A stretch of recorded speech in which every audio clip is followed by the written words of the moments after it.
how to make a hyperlink in mobile.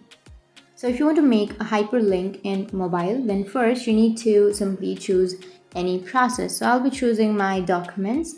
So once you're here, you need to go for the bottom right, which has that plus, tap on new document, and under your new document, you need to write something.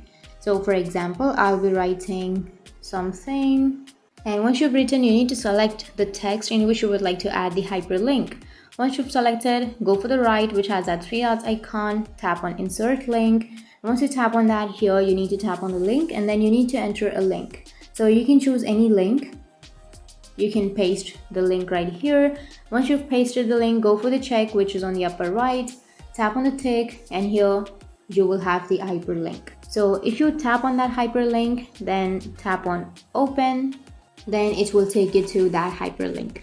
So that's how you can make a hyperlink in mobile. And if you have any questions, feel free to comment below. Thanks for watching.